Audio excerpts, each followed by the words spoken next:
Assalamualaikum warahmatullahi wabarakatuh.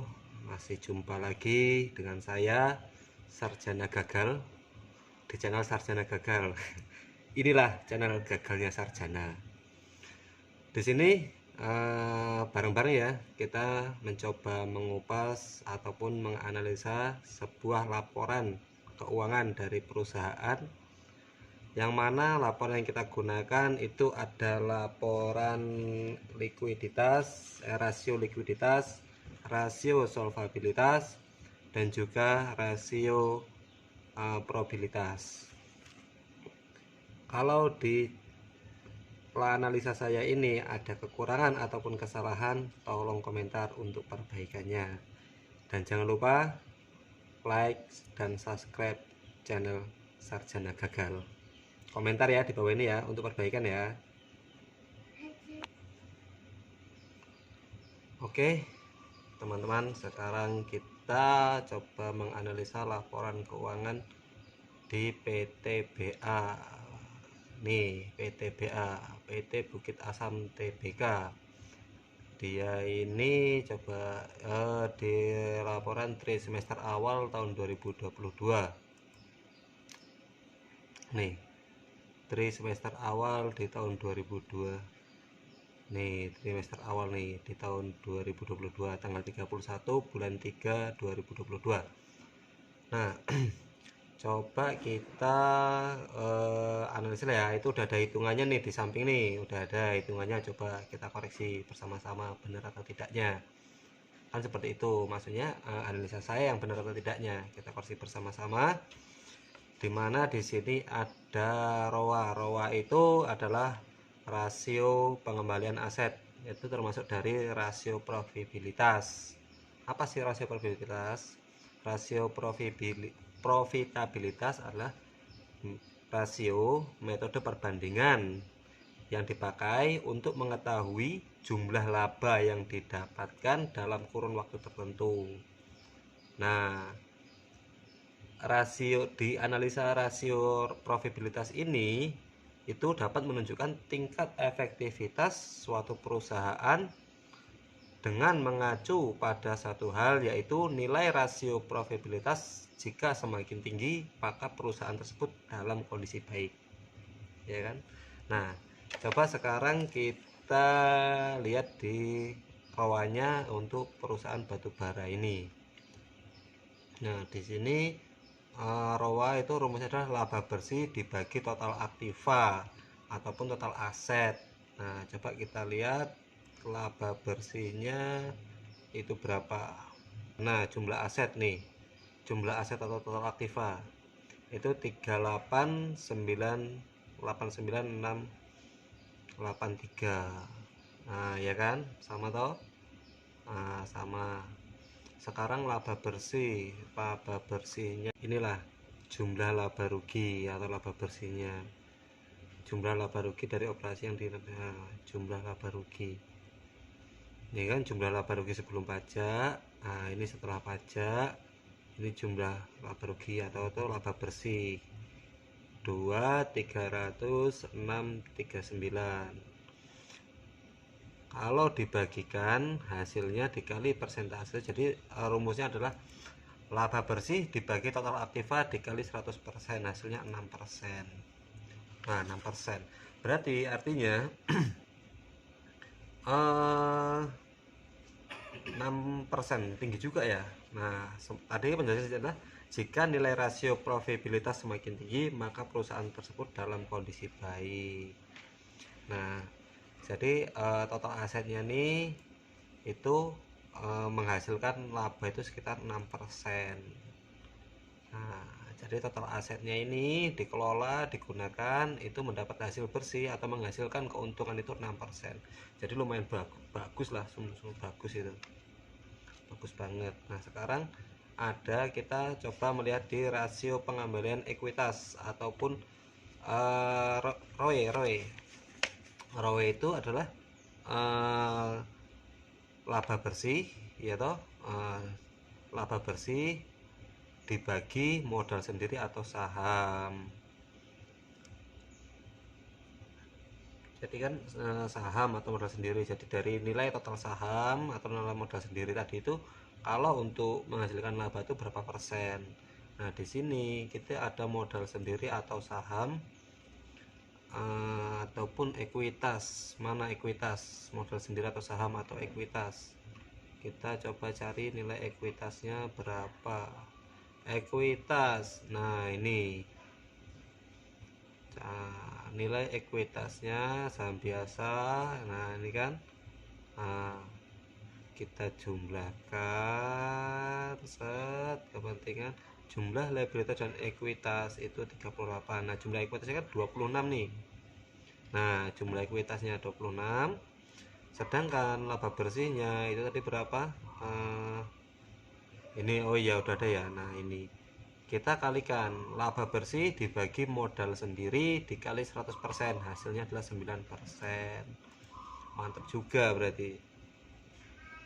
Jadi dari modal saham tadi, saham itu sahamnya adalah 26 522 156.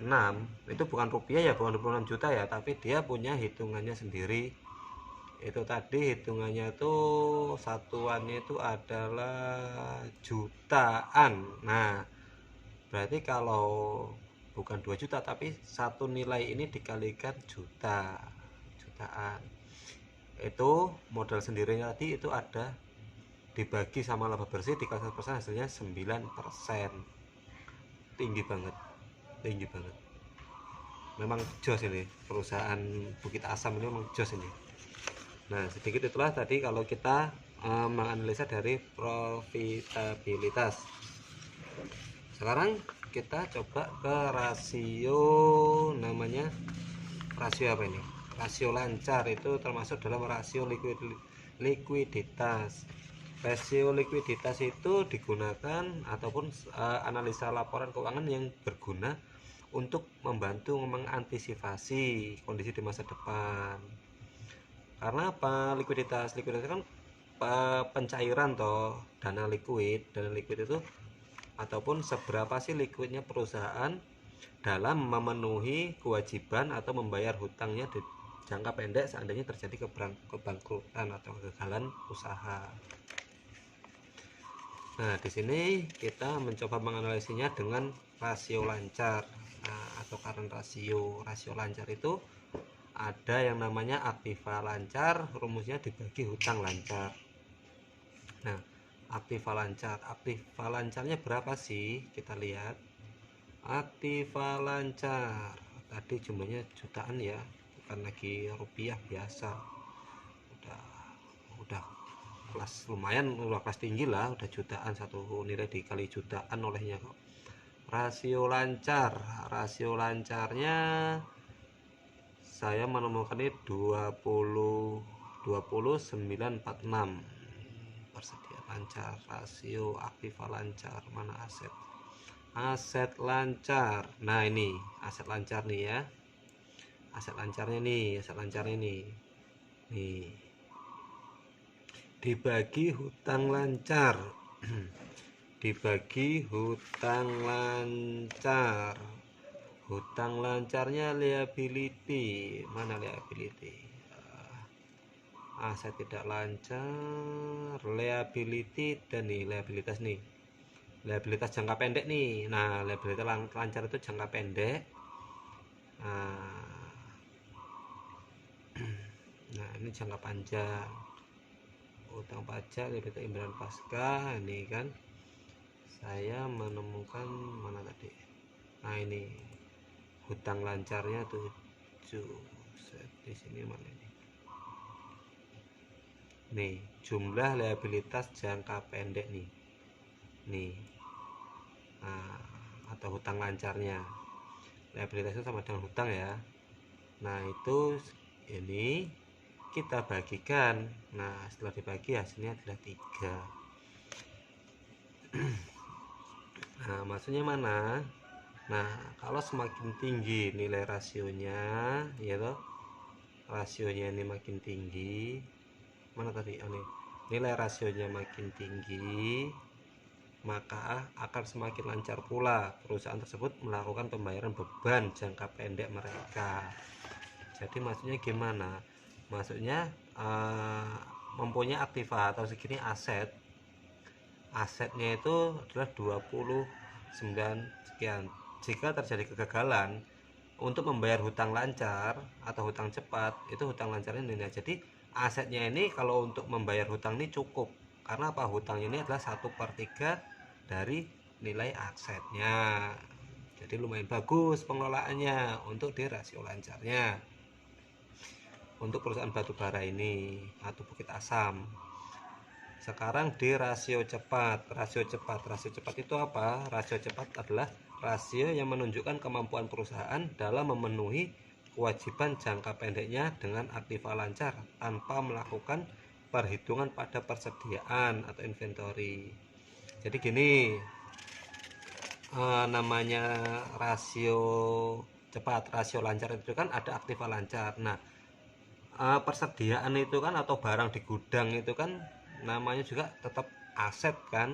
Nah, barang di gudang itu kalau dihitung juga itu masuknya dengan menggunakan, artinya berarti dihitung rasio lancar. Tapi kalau rasio cepat itu barang yang di gudang itu tidak dihitung. Nah, seperti itu. Karena apa? Kenapa kok nggak dihitung barang di gudang? Karena barang yang di gudang itu dalam penjualan juga masih butuh proses, butuh waktu, butuh tawar menawar, butuh promosi, seperti itu. Jadi nggak bisa langsung dicairkan. Nah, makanya di penghitungan rasio cepat itu persediaan barang itu atau inventory stok itu nggak dihitung. Nah, jadi perhitungannya adalah rumusnya aktiva lancar dikurangi persediaan ataupun barang di gudang dibagi hutang lancar. Nah, sekarang aktiva lancar dari PT BA ini sendiri, Bukit Asam Tbk ini, itu berapa tadi? Ada di aktiva lancarnya ini, ya kan? Nah, aktiva lancar sudah sama dikurangi persediaan. Nah, persediaannya mana sih? Kita lihat di aset persediaan. Nah, persediaan lancar lainnya nih. Nah, ini kan persediaan lancar.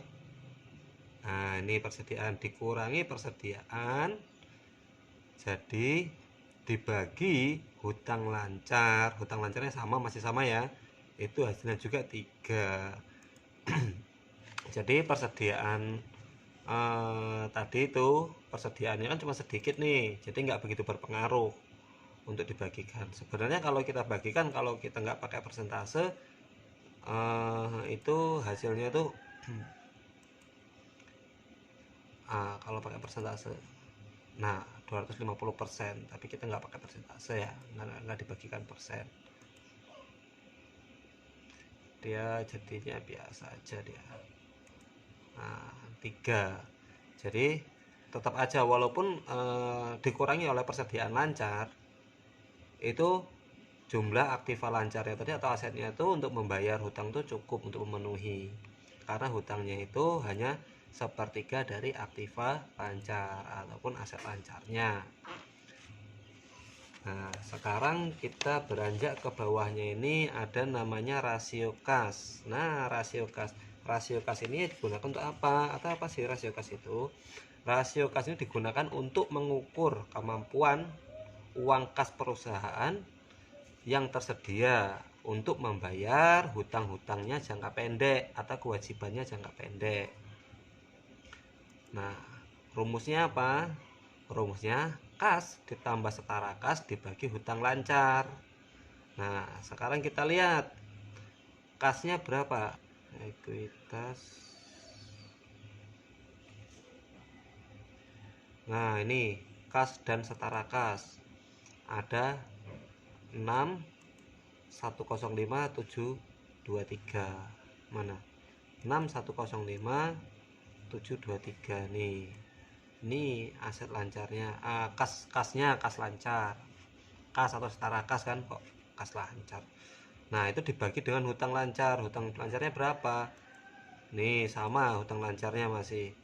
Jadi persediaan uang ataupun dia memiliki kas, itu kalau untuk bayar hutang itu adalah 1. Jadi 1 itu maksudnya 100%. Nah, jadi seluruh hutangnya, hutang lancarnya itu kalau dibayarin menggunakan kas itu cukup, karena 1:1. Kalau ini tadi aset lancarnya untuk bayar hutang itu 300%. Jadi cukup di cover, masih sisa. Kalau rasio cepat, walaupun aset lancarnya itu tadi udah dikurangi persediaan atau barang di gudang, itu untuk bayar hutang masih 300%, masih cukup. Nah, ini yang rasio kas.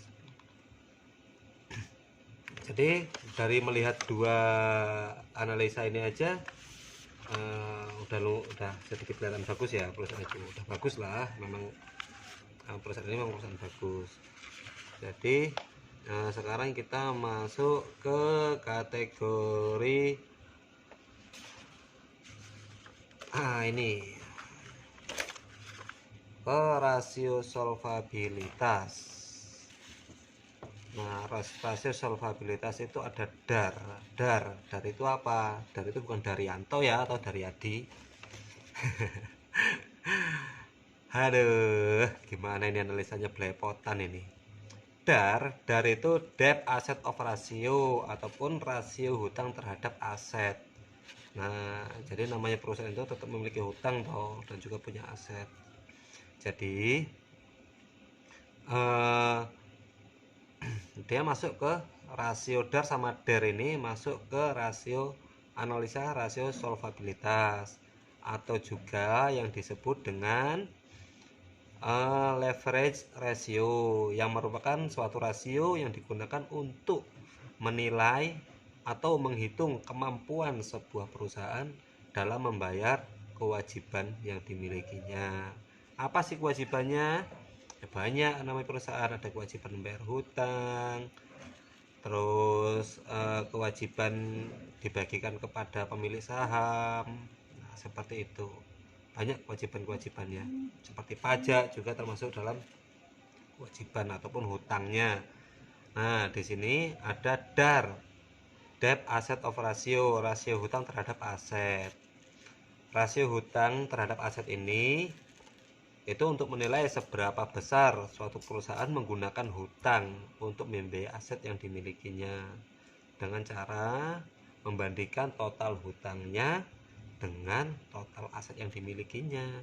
Ataupun kalau bagus itu ya berarti ada perbandingan lah, berarti namanya kita membandingkan antara hutang dan aset, kan seperti itu. Coba kita bandingkan di sini. Rumusnya adalah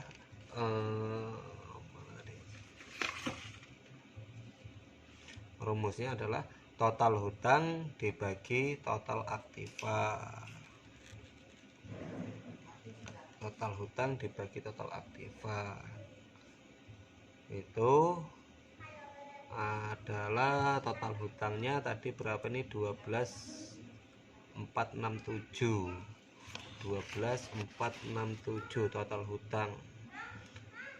Likuiditas, liabilitas hutang, liabilitas itu. Nah, 12.467 nih. Nah, dibagi total aktivanya mana? Aduh. Total aktivanya atau total asetnya. Nah, jumlah asetnya 38. Nah, dibagi hasilnya adalah 32%. Jadi dia menggunakan uangnya itu dari total hutangnya ini. Totalnya hutang ini dijamin dari total aktivanya itu 32%. Jadi dapat mengcover 32%. Jadi total hutangnya adalah 32% dari total asetnya, seperti itu. Jadi lumayan, masih kalau ada kebangkrutan masih lumayan, masih punya sisa. Jadi bagus pengelolaannya, Mas. Berarti perusahaan ini masih banyak dana-dana atau asetnya itu. bagus lah, dia nggak besar, kerugian juga nggak besar. Nah sekarang total DER itu adalah debt to equity ratio ataupun rasio hutang terhadap ekuitasnya, ekuitas atau terhadap saham-sahamnya. Di sini ada rumusnya, total hutang dibagi modal atau ekuitas atau saham. Nah, total hutang udah jelas tadi berapa? Ini sama. Nah, sekarang modal atau ekuitas. Total ekuitasnya adalah mana kita cari di sini total ekuitas. Liabilitas, ekuitas, jumlah ekuitasnya adalah 26 nih. Jumlah ekuitasnya. Nah, jadilah 47% atau 47 nilainya. Nilai 47 itu berarti modal atau sahamnya itu hutangnya itu adalah 47% dari saham. Jadi nggak dijual semua berarti sahamnya itu. Kalau nilai sahamnya itu udah melebihi dari 60 atau 70% nilai perhitungan tadi dari total hutang dengan modal, itu berarti total, kalau 47% ini berarti hutangnya itu sebesar 40% dari jumlah modal ataupun jumlah sahamnya. Berarti bagus juga manajemen dari perusahaan ini. Nah sekarang yang analisa terakhir, kita menggunakan analisa perputaran keuangan, perputaran persediaan.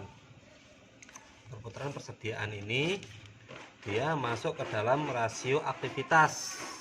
Tadi kan kita hitung-hitung juga nih, di sini di atas nih ada mana tadi itu? Nah, persediaan.